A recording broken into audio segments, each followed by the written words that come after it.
Hello, good evening to all of you. I am Dr. Parampalli Surendra Padya speaking from my home. ಈಗ ನಿಮಗೆ ಸ್ವಾಧಿಷ್ಠಾನ ಚಕ್ರದ ಬಗ್ಗೆ ತಿಳಿಯಪಡಿಸಲಿಕ್ಕಿದ್ದೇನೆ. ಮೊದಲಿಗೆ ನಾನು ರೂಟ್ ಚಕ್ರದ ಬಗ್ಗೆ ಹೇಳಿದ್ದೇನೆ. ಇದು ಸ್ವಾಧಿಷ್ಠಾನ ಚಕ್ರ. ಸ್ವಾಧಿಷ್ಠಾನ ಚಕ್ರಕ್ಕೆ ಗರ್ಭಚಕ್ರ ಅಂತಲೂ ಕರೀತಾರೆ. ಇದು ನಿಮ್ಮ ಹುಕ್ಕಳ ಕೆಳಗೆ 2 ಇಂಚ್ 1 ರಿಂದ 2 ಇಂಚ್ ಕೆಳಗಡೆ ಇರ್ತದೆ. ಮೂಲಾಧಾರದಿಂದ ಅದೇ ರೀತಿ 2 ಇಂಚ್ ಮೇಲ್ಗಡೆ ಇರ್ತದೆ. ಬಣ್ಣ ಕಿತ್ತಳೆ ಬಣ್ಣ. ರೂಟ್ ಚಕ್ರ ಕೆಂಪು, ರೆಡ್. ಆಯ್ತಾ? ಎಲಿಮೆಂಟ್ ಯಾವುದು ಕೇಳಿದರೆ ನೀರು, ಅಂದರೆ ಅಸೋಸಿಯೇಟೆಡ್ ವಿತ್ ಮೂನ್ ಎನರ್ಜಿ ಅಂತೇಳಿ. Water frequency 477 hertz. Okay, root chakra ಎಷ್ಟಿದೆ? 396 ಹರ್ಟ್ಸ್. ಓಕೆ, ಇದು ಈ ಮಳೆಯ ಶಬ್ದಕ್ಕೂ ಅಥವಾ ಫೌಂಟೇನ್ಸ್ ಶಬ್ದಕ್ಕೂ ಅಥವಾ ಸಮುದ್ರದ ಶಬ್ದಕ್ಕೂ ಹೋಲುತ್ತದೆ. ಕ್ರಿಸ್ಟಲ್ಸ್ ಯಾವುದಂದರೆ moonstone, calcite, amber stone, tiger's eye, carnelian. Glands ಯಾವುದು ಅಂದರೆ ಗರ್ಭಕೋಶ ಹಾಗೂ ಟೆಸ್ಟಿಕಲ್ಸ್. ಗಂಡಸರು ಇದರಲ್ಲಿ ಥರ್ಡು ಅಂತ ನಾವು ಕನ್ನಡದಲ್ಲಿ ಹೇಳ್ತೇವೆ. ಆರ್ಗ್ಯಾನ್ಸ್, ರಿಪ್ರೊಡಕ್ಟಿವ್ ಆರ್ಗ್ಯಾನ್ಸ್ ಅಂದರೆ ಯಾವುದು? ಈ ಮಕ್ಕಳನ್ನು ಇದು ಮಾಡ್ತಾವಲ್ಲ, ಅದು ಆರ್ಗಾನ್ಸ್. ಗರ್ಭಕೋಶ, kidneys, bladder. ಪ್ರಾಣ ಫ್ಲೋ, ಇದು ಅಪಾನವಾಯು. ಪ್ರಾಣ ಮೇಲ್ಗಡೆ ಬರುವಂತಹದ್ದು ಪ್ರಾಣ. ಇದು ಅಪಾನವಾಯು. ವಾಯು ಅಪಾನವಾಯು. ಗೌಡ್ ಬೈ ಎಮೋಷನ್ಸ್, ಒಂದು ರೀತಿಯಲ್ಲಿ ಇದು ಫೀಲಿಂಗ್ಸ್. ಅಯ್ಯೋ ಹೀಗಾಯ್ತಲ್ಲ, ಅಯ್ಯೋ ಪಾಪ ಅಂತ. ಮಂತ್ರ ಓಂ. ಡೈಟಿ ಸ್ವಾಧಿಷ್ಠಾನ ಚಕ್ರಕ್ಕೆ ನಮ್ಮ ಗುರುಗಳು ಹೇಳಿದ್ದು ಯಾವುದೇ ಗಾಡೆಸ್, ದುರ್ಗೆ ಇರ್ಬೋದು, ಲಕ್ಷ್ಮಿ ಇರ್ಬೋದು, ಕಾಳಿ ಇರ್ಬೋದು. ಆದರೆ ಇನ್ನು ಕೆಲವರು ಅದನ್ನು ವಿಷ್ಣುಗೆ ಹೋಗ್ತಾರೆ. ಆದರೆ ವಿಷ್ಣು ಅನಾಹತ ಚಕ್ರಕ್ಕೆ ವಿಷ್ಣು ನಾವು ಕರಿತೇವೆ. ಓಕೆ, ಮುದ್ರ ಸ್ವಾಧಿಷ್ಠಾನ ಚಕ್ರಕ್ಕೆ ಧ್ಯಾನ ಮುದ್ರೆ ನಡೀತದೆ. 2 ಯಾವುದು? ಇದು ಅಂಗೂಟ, ಇದು ಮೊದಲನೇ ಬೆರಳು ಒಟ್ಟಿಗೆ ಹಿಡಿದ್ರೆ ನೋಡಿ, ಹೀಗೆ ಧ್ಯಾನ ಮುದ್ರದಲ್ಲಿ ಕುಳಿತುಕೊಳ್ಬೇಕಾಗುತ್ತೆ. ಇದು ನಮ್ಮ ಯಾವುದೇ ಎಮೋಷನ್ಸಿಗೆ ಒಂದು ರೀತಿಯಲ್ಲಿ ಸೆಂಟರ್, ಸಂಬಂಧಕ್ಕೆ ಮತ್ತು ಸೆಕ್ಸುಯಾಲಿಟಿಗೆ ಬಹಳ ಇಂಪಾರ್ಟೆಂಟ್. ಕಾಮ. ಓಕೆ, ಸೊ ಅದರಿಂದ ಇನ್ ಆ್ಯಂಡ್ ಆ್ಯಂಗ್ ಅಂತ ನೀವು ಕೇಳಿರ್ಬೋದು. ಚೈನೀಸ್ ಇದರಲ್ಲಿ ಇನ್ ಎನರ್ಜಿ, ಆ್ಯಂಗ್ ಎನರ್ಜಿ. ಅದೇ ರೀತಿಯಲ್ಲಿ male and female energies. Okay, so balanced chakra ಇದು. ಓಕೆ, ಸ್ವಾಧಿಷ್ಠಾನ ಚಕ್ರ ಅನ್ನೋದು ಬ್ಯಾಲೆನ್ಸ್ ಇದ್ರೇನೆ ಇದೆಲ್ಲ ಮಕ್ಕಳಾಗುವ ಒಂದು ಯೋಗ ಹೇಳ್ತೇವಲ್ಲ, ಅದಕ್ಕೆ ಸ್ವಾಧಿಷ್ಠಾನ ಚಕ್ರದ ಬಗ್ಗೆ ಮೇಲೆ ನೀವು ಧ್ಯಾನವನ್ನು ಕೇಂದ್ರೀಕರಿಸಿ ಅಂತ ಹೇಳ್ತೇವೆ. ಓಕೆ, ಆ್ಯಂಡ್ ಪ್ರಾಬ್ಲಮ್ ಯಾವುದು ಅಂದರೆ ಫಿಸಿಕಲ್ ಪ್ರಾಬ್ಲಮ್ಸ್ ಏನಿದೆ. PCOD. ಕೆಲವರು ಹೆಂಗಸರು ಹೇಳ್ತಾರೆ, ಏನಮ್ಮ ನಿಮ್ಮ ಮಗಳು ಮದುವೆಯಾಗಿ 5 ವರ್ಷ ಆಯಿತು, ಈಗ ಲಂಡನ್ನಲ್ಲಿದ್ದಾರಲ್ಲ, ಏನು ಮಕ್ಕಳೇನೋ ಆ ಸಂದರ್ಭ ಉಂಟಾ, ಅಥವಾ ದುಬೈಗೆ ಹೋಗಿದ್ದಾರಲ್ಲ, 10 ವರ್ಷ ಆಯ್ತಲ್ಲ ಮದುವೆ ಏನು? ಅವ್ರು ಹೇಳ್ತಾರೆ, ಇಲ್ಲಪ್ಪ PCOD ಪ್ರಾಬ್ಲಮ್ ಅಂತ. ನೋಡಿ, PCODs ಅಥವಾ PCOS ಇದಕ್ಕೆ ಕರೆಯೋದು PCOD ಪ್ರಾಬ್ಲಮ್. ಆಮೇಲೆ ಯೂರಿನರಿ ಟ್ರ್ಯಾಕ್ಟ್ ಇನ್ಫೆಕ್ಷನ್ಸ್. ಕೆಲವರಿಗೆ ಅಯ್ಯೋ ಉಚ್ಚೆ ಬರುವುದಿಲ್ಲ, ಅಯ್ಯೋ ನೋವು, ಅದಕ್ಕೆ ಬಿಸಿನೀರು ಶಾಖ ಕೊಡಿ ಅಂತ ನಮ್ಮಲ್ಲಿ ಬಿಸಿನೀರು ಇದರಲ್ಲಿ ಯಾವುದೋ ಈಗಿನ ಕಾಲದಲ್ಲಿ ಎಲ್ಲ ಬಿಸಿನೀರು ಒಂದು ತುಂಬಿದಂಥ ಒಂದು ಇದು ಇಲ್ಲಾಗ ಬಿಸಿ ಮಾಡುವಂಥದ್ದೊಂದು ಎಲೆಕ್ಟ್ರಿಕಲ್ ಇದೇ ಬರ್ತದೆ. ಅದನ್ನು ಕಿಬ್ಬೊಟ್ಟೆ ಮೇಲೆ ಇಟ್ಕೊಳಪ್ಪ, ಹುಕ್ಕಳ ಮೇಲೆ ಇಟ್ಕೋ, ಹುಕ್ಕಳ ಕೆಳಗೆ ಇಟ್ಕೋ ಅಂತ ಹೇಳ್ತೇವೆ. ಆಮೇಲೆ ಬ್ಲಾಡರ್ ಇಶ್ಯೂಸ್ ಬರ್ತದೆ, ಲೋಯರ್ ಬ್ಯಾಕ್ ಪೈನ್ ಬರ್ತದೆ.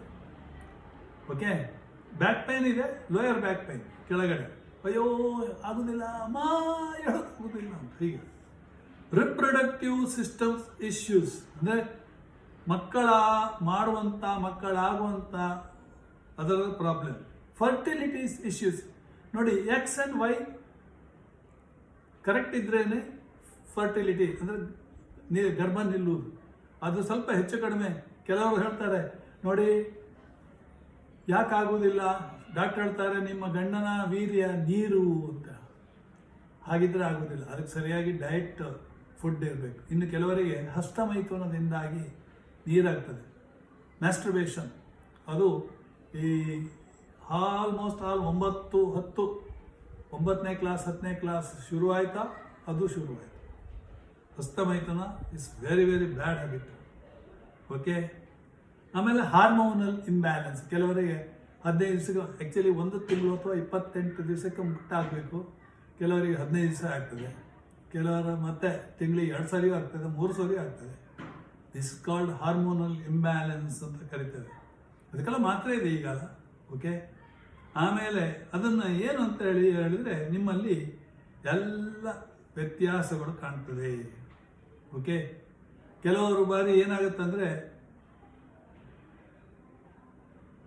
ತಮ್ಮ ಸ್ವಂತ ಸಂತೋಷವನ್ನು ಸ್ಯಾಕ್ರಿಫೈಸ್ ಮಾಡ್ತಾರೆ ಟು ಅದರ್ಸ್, ಬೇರೆಯವರಿಗೆ. ಒಂದು ರೀತಿಯಲ್ಲಿ ಗಿಲ್ಟ್ ಫೀಲಿಂಗ್, ಎಲ್ಲರೆದುರು ಇದ್ದರೆ ಅವರು ಒಂಥರ ಸಪರೇಟ್ ಆಗಿರ್ತಾರೆ, ಶೇಮ್, ಒಂಥರ ನಾಚಿಕೆ ಆಗ್ತದೆ ಅವರಿಗೆ ಬರಲಿಕ್ಕೆ. ಯಾಕಂದ್ರೆ ಕರೆಕ್ಟ್, ಯಾರಿಗಾರು ಎಲ್ಲ ಕೇಳ್ತಾರಲ್ಲ, ಏನು ಮದುವೆಯಾಗಿ ಎಷ್ಟೋ 3 ವರ್ಷ ಆಯಿತಾ 4 ವರ್ಷ ಆಯಿತಾ ಅಂತ ಕೇಳ್ತಾರಲ್ಲ, ಆವಾಗ ಒಂದು ರೀತಿಯಲ್ಲಿ ಗಿಲ್ಟ್ ಫೀಲಿಂಗ್ ಬರ್ತದೆ. ಆಯಿತಾ, ಒಂದು ರೀತಿಯಲ್ಲಿ ನಿಮ್ಮಲ್ಲಿ ಅದುಮಿ ಹೋಗಿರುವಂಥ ನಿಮ್ಮ ಫೀಲಿಂಗ್ಸ್ ಅದುಮಿ ಹೋಗಿರುತ್ತೆ. ಅದಕ್ಕೆಲ್ಲ ಕಾರಣ ಬಹಳ ಓವರ್ಲಿ ಎಮೋಷನಲ್ ಇರುತ್ತೆ, ಅಥವಾ ಒಂದು ರೀತಿಯಲ್ಲಿ ಎಮೋಷನಲ್ಲೇ ಇಲ್ಲ ಅನ್ನೋ ರೀತಿಯಲ್ಲಿಯೂ ಇರ್ತದೆ. ಒಂದು ರೀತಿಯಲ್ಲಿ ಎಮೋಷನಲ್ಲಿ ಡಿಟ್ಯಾಚ್ಡ್ ಅಂತ ಹೇಳ್ಬೋದು ಇಂಗ್ಲೀಷ್ನಲ್ಲಿ, ಗೊತ್ತಾ. ಅದಕ್ಕೆ ಏನಾಗುತ್ತೆ ಅಂದರೆ ಹೊಟ್ಟೆ ಕಿಚ್ಚು ಬರ್ತದೆ.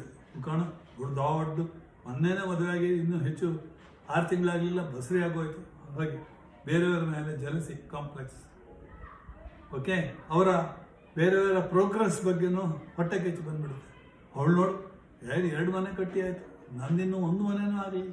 ಹಾಗೆ imbalance sacral people may lead a dual life, ಅಂದರೆ 2 ರೀತಿಯ ಜೀವನವನ್ನು ಸಾಗಿಸ್ಬೇಕಾಗುತ್ತೆ. ಅದಕ್ಕೆ ಏನು ಮಾಡಬೇಕು ಅಂದರೆ ಇದನ್ನು ಬ್ಯಾಲೆನ್ಸ್ ಮಾಡಬೇಕು. ಓಕೆ, ವೆಲ್ ಬ್ಯಾಲೆನ್ಸ್ಡ್ ಸ್ವಾದಿಷ್ಟಾನ ಚಕ್ರ ಇರಬೇಕು. ಆವಾಗ ನೀವು ಎಲ್ಲರ ಎದುರುಗಡೆ ನೀವು ಅದನ್ನು ಸಹಿಸಲಿಕ್ಕೆ ಸಾಧ್ಯತೆ ಉಂಟು. ಓಕೆ, ಸೊ ಅದು ಹೇಗೆ ಮಾಡೋದು ನೋಡಿ. ಸ್ವಾದಿಷ್ಟಾನ ಚಕ್ರ ಬ್ಯಾಲೆನ್ಸ್ ಆಗಿದ್ದರೆ you are very very happy person, ಸಂತೋಷವಾಗಿರ್ತೀರಿ. ಓಕೆ, ಆಮೇಲೆ ಯಾವಾಗಲೂ ಹೊರಗಡೆ ತಿರುಗ್ತೀರಿ. ಒಂದು ರೀತಿ ಕ್ರಿಯೇಟಿವಿಟಿ ನಿಮ್ಮಲ್ಲಿ ಜಾಸ್ತಿ ಆಗ್ತದೆ, ಬೇರೆಯವರನ್ನು ಕ್ಷಮಿಸುವಂಥ ಭಾವನೆ ಬಂದ್ಬಿಡುತ್ತೆ. ಒಂದು ರೀತಿಯಲ್ಲಿ ಹ್ಯಾಪಿ ನೇಚರ್ ಇರ್ತದೆ, ಫರ್ಟೈಲ್ ಆಗಿರ್ತೀರಿ, ಭಾಳ ಸೆನ್ಶುವಲ್ ಆಗಿರ್ತೀರಿ, ಆನೆಸ್ಟ್ ಆಗಿರ್ತೀರಿ, ಒಂದು ರೀತಿಯಲ್ಲಿ ಸ್ಟೇಬಲ್ ಲೈಫನ್ನು ಲೀಡ್ ಮಾಡ್ತೀರಿ. ಓಕೆ, ಆಮೇಲೆ ನಿಮ್ಮ ದೇಹದಲ್ಲಿ ಎಲ್ಲ ರೀತಿಯ ಒಂದು ಬ್ಲಡ್ ಶುಗರ್ ಆಗಲಿ BP ಆಗಲಿ ಎಲ್ಲ ಬ್ಯಾಲೆನ್ಸ್ ಆಗಿರುತ್ತೆ. ಕಂಫರ್ಟೇಬಲ್ ಜೀವನವನ್ನು ಸಾಗಿಸ್ತೀರಿ. ನಿಮ್ಮಲ್ಲಿ ಹಣ ಬರ್ತದೆ ಹೋಗ್ತದೆ, ಅದಕ್ಕೂ ಇದಕ್ಕೂ ಏನು ಸಂಬಂಧ ಬರೋದಿಲ್ಲ. ಓಕೆ, ನೀವು ಯಾವುದೇ ರೀತಿಯಲ್ಲಿ ಇದ್ರೂ ಕೂಡ ನಿಮ್ಮ ಒಳಗಡೆ ಏನೋ ಭಾವನೆಯನ್ನು ಇಟ್ಕೊಳ್ಬೇಡಿ, ಅದನ್ನು ಹೊರಗೆ ಹಾಕಬೇಕು. ನೀವು ಯಾವಾಗ ಎಮೋಷನ್ ಕಂಟ್ರೋಲ್ ಮಾಡ್ತೀರಾ ಆವಾಗಲೇ ನಿಮಗೆ ಈ ರೀತಿಯ ಪ್ರಾಬ್ಲಮ್ ಎಲ್ಲ ಬರೋದು. ಅದನ್ನು ನೀವು ಬೇರೆಯವರಿಗೆ ಹಂಚ್ಕೊಳ್ಬೇಕು. ಸೊ ಯೋಗಾಸನ ಏನು ಮಾಡಬೇಕು ಅಂತ ನೀವು ಕೇಳಿದರೆ, ನೀವು ಏನು ಮಾಡಬೇಕು, ಅದಕ್ಕೆ ಸ್ವಾದಿಷ್ಟಾನ ಚಕ್ರಕ್ಕೆ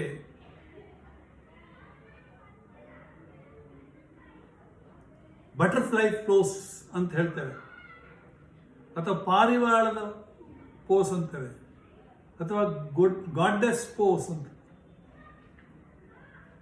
ಓಕೆ, ಸೊ ಇದೆಲ್ಲ ನಿಮಗೆ ಒಳ್ಳೆಯ ತ್ರಿಕೋನಾಸನ. ಓಕೆ, ತ್ರಿಕೋಣಾಸನ, ವಜ್ರಾಸನದಲ್ಲಿ ಕೂತ್ಕೊಳ್ಬೇಕಾಗತ್ತೆ. ಸ್ವಾಧಿಷ್ಠಾನ ಚಕ್ರವನ್ನು ತದೇಕ ಯೋಚನೆ ಮಾಡಿ ಅಲ್ಲಿ ನಾನು ಹೇಳಿದಾಗ ದುರ್ಗೆ ಅಥವಾ ಕಾಳಿ ಅಥವಾ ಲಕ್ಷ್ಮಿ ಅನ್ನ ಅಲ್ಲಿ ಕೇಂದ್ರೀಕೃತ ಮಾಡಿಕೊಂಡು ನೀವು ಓಂ ಲಕ್ಷ್ಮಿಯೇ ನಮಃ, ಓಂ ದುರ್ಗಾಯೇ ನಮಃ ಅಂತ ಈಗ ನಾನು ನಿಮಗೆ ಹೇಳ್ತಾ ಇದ್ದೀನಿ. ಬಟ್ ಮನಸ್ಸಿನಲ್ಲೇ ಬಾಯಿ ಬಿಡದೇನೆ ನೋಡಿ, ಕಣ್ಣು ಮುಚ್ಕೊಂಡು ನಾನು ಹೇಳ್ತಾ ಇದ್ದೀನಿ ನೋಡಿ, ದುರ್ಗಾಯನು ಆಟೋಮೆಟಿಕ್ ಬಂದ್ಬಿಡ್ತಾರೆ. ಸ್ವಾಧಿಷ್ಠಾನ ಚಕ್ರ ಆರೆಂಜ್ ಬಣ್ಣ, ಅದನ್ನು ನೀವು ಕೇಂದ್ರೀಕೃತವಾಗಿರಬೇಕು. ಅಥವಾ ಮೊದಲು ನಾನು ಏನು ಹೇಳಿದ್ದೆ, ರೂಟ್ ಚಕ್ರದಿಂದ ಮೂಲಾಧಾರದಿಂದ ಬ್ರೀದ್ ಇನ್ ಬ್ರೀದ್ ಔಟ್. ಈಗ ಸ್ವಾಧಿಷ್ಠಾನ ಚಕ್ರದಿಂದ ಬ್ರೀದ್ ಇನ್, ನಿಮ್ಮ ಧ್ಯಾನ ಕೊನೆಗೆ ಸ್ವಾಧಿಷ್ಠಾನ ಚಕ್ರದಲ್ಲೇ ಇಡಬೇಕು. ಹೀಗೆ 10 ಇಂದ 15 ನಿಮಿಷ ಕಂಟಿನ್ಯೂಸ್ ಆಗಿ ಸ್ವಾಧಿಷ್ಠಾನ ಚಕ್ರವನ್ನು ಕೇಂದ್ರೀಕೃತವಾಗಿಟ್ಕೊಂಡು ಸೋ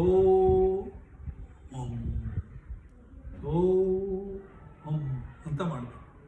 ಆವಾಗ ನಿಮಗೆ 1-2 ತಿಂಗಳಲ್ಲಿ ನಿಮ್ಮಲ್ಲಿ ಪರಿವರ್ತನೆ ಗೊತ್ತಾಗ್ತದೆ.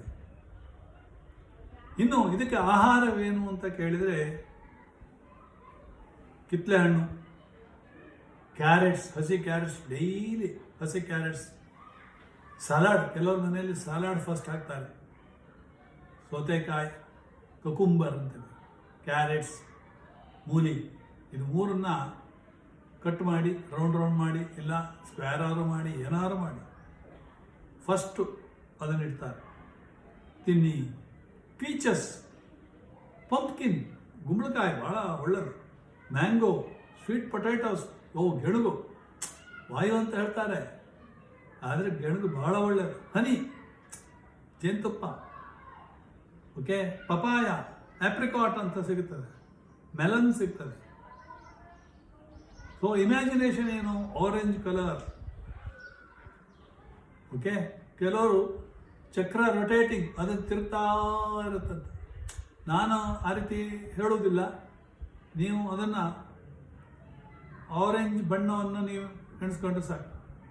ಸ್ವಾಧಿಷ್ಠಾನ ಚಕ್ರ ಕಿತ್ತಳೆ ಬಣ್ಣದ್ದು, ಇಲ್ಲ ಲಕ್ಷ್ಮಿ ಅಥವಾ ದುರ್ಗೆನ ಎಣಿಸ್ಕೊಳ್ಳಿ. ಬ್ಯೂಟಿಫುಲ್.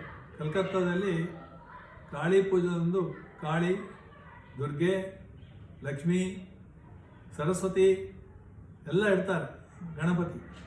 ಓಕೆ, ಎಸೆನ್ಷಿಯಲ್ ಆಯಿಲ್ ಯಾವುದು ಅಂದರೆ, ನೀವು ಅದನ್ನು ಈ ಸ್ನಾನ ಮಾಡುವಾಗ ಜಾಸ್ಮಿನ್ ಆಯಿಲ್ ಅಂತ ಬರುತ್ತೆ, 2 drops ಅದರಲ್ಲಿ ಹಾಕಿ ಸ್ನಾನ ಮಾಡಿ. ಓಕೆ, ಆಮೇಲೆ ನಿಮ್ಮಲ್ಲಿ positiveness, as I feel,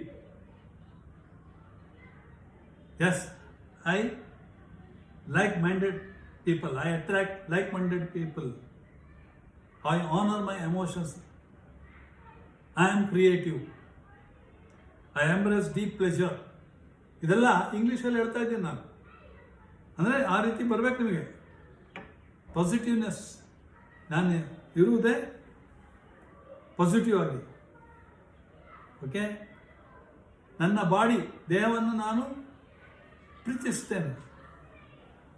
I enjoy my healthy life. Oh my god ಅಂತ ಹೇಳ್ತಾ ಇಲ್ಲ ಕೆಲವರು. Oh my god, I am enjoying my life. ಓ ಹಾ ಹೂ ಹಿ ಅಂತ ಹೇಳೋದಿಲ್ವ, ಹಾಗೆ ಆಯಿತಾ. ಆಮೇಲೆ ಇನ್ನು ಸ್ವಿಮ್ಮಿಂಗ್ ಮಾಡ್ಬೋದು ನೀವು. ಆಮೇಲೆ ಒಳ್ಳೆ ಫಸ್ಟ್ ಕ್ಲಾಸ್ ಶವರ್ ಬಾತ್. ಕೆಲವರು ಅಮ್ಮ ನಾನು ಶವರ್ ಬಾತ್ ಮಾಡ್ತೀನಿ, ನಾ ಮಾಡು. ಅದು ತಲೆ ಮೇಲೆ ನೀರು ಬಿದ್ದು ಕೂಡಲೇ ಒಳ್ಳೆದಾಗ್ತದೆ. ನಾರ್ಮಲಿ ತಣ್ಣೀರು ಸ್ನಾನ ಬಹಳ ಒಳ್ಳೆಯದು, ತಿಳ್ಕೊಳ್ಳಿ. ನಾನು 4 ಗಂಟೆಗೆ ಒಂದು ದಿವಸ ಕಾಶಿಗೆ ಹೋದಾಗ 4 ಗಂಟೆಗೆ ಚಳಿ. ಆದರೆ ನೀರು ಇಳಿದ್ರೊಳಗೆ ಯಾರೋ ಹೇಳಿದ್ರು ಗಂಗಾ ನದಿ ಇಳಿದ ಮೇಲೆ ಚಳಿ ಆಗೋದಿಲ್ವೋ. ಹಾಗೆ ತಣ್ಣೀರು ಸ್ನಾನ ಬ್ಯೂಟಿಫುಲ್, ರಿಯಲ್ ಸಂತೋಷವಾಗ್ತದೆ. ಬಿಸಿನೀರು ಸ್ನಾನ ಒಳ್ಳೆಯದಲ್ಲ, ತಿಳ್ಕೊಳ್ಳಿ. ಓಕೆ, ಸೊ ಒಂದು ರೀತಿಯಲ್ಲಿ ಲೈಟ್ ಮ್ಯೂಸಿಕ್ಕನ್ನು ನೀವು ಎಂಜಾಯ್ ಮಾಡಿ. ಓಕೆ, ಯಾವಾಗಲೂ ಬಿ ಆ್ಯಕ್ಟಿವ್. ಕುಕಿಂಗ್, ನಾನು ನೋಡಿ ಕುಕಿಂಗ್ ಮಾಡ್ತೇನೆ. ಸಂಗೀತ, ಇತ್ತೀಚೆಗಂತೂ ಭಜನೆ ಸುಮಾರು ಒಂದು 50 ಭಜನೆ ಸಾಂಗ್ ಹಾಕಿರ್ಬೋದು.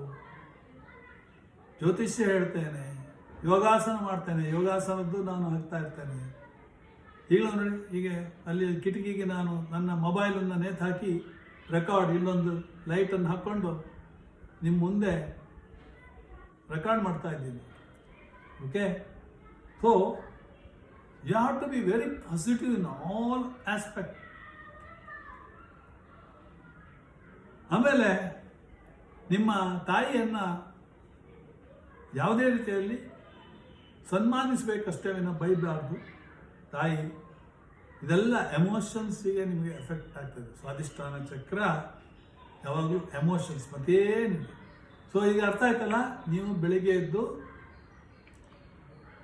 ಯೋಗಾಸನವನ್ನು 3/4 ಗಂಟೆ ಯೋಗಾಸನ ಮಾಡಿ ಶವಾಸನ ಮಾಡಿಕೊಂಡು ಆಮೇಲೆ ಮೆಡಿಟೇಷನ್ನಿಗೆ ಹೋಗಿ 15 ನಿಮಿಷ ಮೆಡಿಟೇಷನ್. ಯಾವುದು? ರೂಟ್ ಚಕ್ರ ಗೊತ್ತಿದೆ. ನಿಮಗೆ ಫಸ್ಟ್ ತಿಳ್ಕೊಳ್ಬೇಕು, ನಿಮ್ಮಲ್ಲಿ ಯಾವ ಭಾಗದಲ್ಲಿ ಯಾವ ರೀತಿಯ ತೊಂದರೆಗಳು ಉಂಟು. ಸುಮ್ಮನೆ ಅಲ್ಲ ಎಲ್ಲ ಮಾಡು ಅಂತ ಹೇಳ್ತಾರೆ ಕೆಲವರು. ನೋ, ಈಗ ನನ್ನನ್ನು ನೀವು ಕೇಳಿದರೆ ನನಗೆ ಯಾವ ಭಾಗದಲ್ಲಿ ಯಾವ ಪ್ರಾಬ್ಲಮೂ ಇಲ್ಲ. ಯಾಕೆಂದರೆ ನಾನು ಸದಾ 3 ಗಂಟೆ 3:30 ಹೇಳ್ತೇನೆ, 3/4 ಗಂಟೆ ಯೋಗಾಸನ ಮಾಡ್ತೇನೆ. ಫಸ್ಟು ಎಲ್ಲ ಬಿಸಿನೀರು ಕುಡಿತೇನೆ. ಮೋಷನ್ನಿಗೆ ಒಳ್ಳೆಯದಾಗ್ತದೆ. ಬಿಸಿನೀರು ಕುಡಿದ ತಕ್ಷಣ ಓಡಬೇಕು. ಓಕೆ, ಹೊಟ್ಟೆಯಲ್ಲಿ ಕಕ್ಕಸಿದ್ರು ಕೂಡ ಕೆಲವರಿಗೆ ಬರೋದೇ 2 ದಿವಸ 3 ದಿವಸ ಬರೋದಿಲ್ಲ. ಅಂಥವರಿಗೆ ಬಹಳಷ್ಟು ಪ್ರಾಬ್ಲಮ್ ಬರ್ತದೆ. Heat, okay, constipation problem. ಅದಕ್ಕೆ ರೂಟ್ ಚಕ್ರ ಆಸನ, ರೂಟ್ ಚಕ್ರವನ್ನು ಧ್ಯಾನ ಮಾಡಬೇಕು. ಇದು ನಿಮಗೆ ಮಕ್ಕಳಾಗದೇ ಇದ್ದರು ಮೋಸ್ಟ್ ಆಫ್ ಹೆಂಗಸರಿಗೆ ಹಾಗೇ ಇರುತ್ತೆ. ಅದು ಹೇಳೋದಿಲ್ಲ, ಎಲ್ಲರೂ ಹೇಳೋದಿಲ್ಲ. PCOD ಪ್ರಾಬ್ಲಮ್ ಎಲ್ಲ ಬರೋದು ಮದುವೆ ಆದಮೇಲೆ ಬರ್ತದೆ. ಓ, ನಿಮ್ಮ ಮಗಳಿಗೆ ಅದು ಹೇಳಲೇ ಇಲ್ಲ ನಮಗೆ ಅಂತ ಎಲ್ಲ ಅಷ್ಟೇ. ಅದಕ್ಕೆ ಮ್ಯಾಚ್ ಮೇಕಿಂಗ್. ನಾವು 2 ಜಾತಕಗಳನ್ನು ಯಾಕೆ ಮ್ಯಾಚ್ ಮಾಡ್ತೇವೆ ಅಂದರೆ, ಇವಳು ಮದುವೆ ಆದರೆ ನಿಮಗೆ ಮಕ್ಕಳಾಗ್ತದೋ ತಿಳ್ಕೊಳ್ಳಿ. ಯಾರ ಜಾತಕದಲ್ಲಿ 5ನೇ ಮನೆಯಲ್ಲಿ ಕೇತು ಇದೆಯೋ ಮಕ್ಕಳಾಗದು, ಮಕ್ಕಳಾಗಲಿಕ್ಕೆ ಪ್ರಾಬ್ಲಮ್. 5ನೇ ಮನೆಯಲ್ಲಿ ಶನಿ, 5ನೇ ಮನೆಯಲ್ಲಿ ಬುಧ, ಇವರೆಲ್ಲ ನಪುಂಸಕ ಗ್ರಹಗಳು. ಓಕೆ, ಸೊ ಇದನ್ನು ನೀವು ಧ್ಯಾನ ಮಾಡಬೇಕು. ಆಮೇಲೆ ಮಕ್ಕಳ ಕಾರಕ ಯಾರು? ಗುರು. ಗುರು ಪಂಚಮದಲ್ಲಿದ್ದರೂ ಕೂಡ ಕಾರಕೋ ಭಾವನಾಶಾಯ. ಮಕ್ಕಳಾಗಲು ಲೇಟು. 14 ವರ್ಷ ಆದಮೇಲೆ ಮಕ್ಕಳಾಗ್ಬೋದು, 10 ವರ್ಷ ಆದಮೇಲೆ ಮಕ್ಕಳಾಗ್ಬೋದು. ನಮ್ಮ ಅಣ್ಣನ ಕ್ಲಾಸ್ಮೇಟ್ ಶಂಕರ ಅಂತೇಳಿ ಅವನು ಸತೋದ. ಅವನಿಗೆ ಹುಟ್ಟಿದ ಮಗಳು 14 ವರ್ಷದಂತ ಕರ್ನಾಟಕ ಬ್ಯಾಂಕ್ ಮ್ಯಾನೇಜರ್ ಆಗಿದ್ದರು. ನೋಡಿ, ಇದೆಲ್ಲ ಏನಂದರೆ ಚಕ್ರಗಳು. ನಿಮ್ಮ ಯಾವ್ಯಾವ ಭಾಗದ, ನಾನು 7 ಚಕ್ರದ ಬಗ್ಗೆ ನಿಮಗೆ ವಿವರಣೆ ಕೊಡ್ತೇನೆ. ಇದೀಗ 2ನೇ ಚಕ್ರಕ್ಕೆ ಬಂದಿದ್ದೇನೆ, ಆಯಿತಾ? ಇದಿಷ್ಟು ನೀವು 15 ನಿಮಿಷ ಕಾನ್ಸಂಟ್ರೇಟ್ ಮಾಡಿ ಎಲ್ಲ ಒಳ್ಳೆಯದಾಗ್ತದೆ. ಇಲ್ಲಿಗೆ ನಾನು ಈ ಚಕ್ರದ ಬಗ್ಗೆ ಇಲ್ಲಿಗೆ ಮುಗಿಸ್ತೇನೆ. ಜೈ ಹಿಂದ್, ಜೈ ಕರ್ನಾಟಕ. ಒಳ್ಳೆಯದಾಗಲಿ.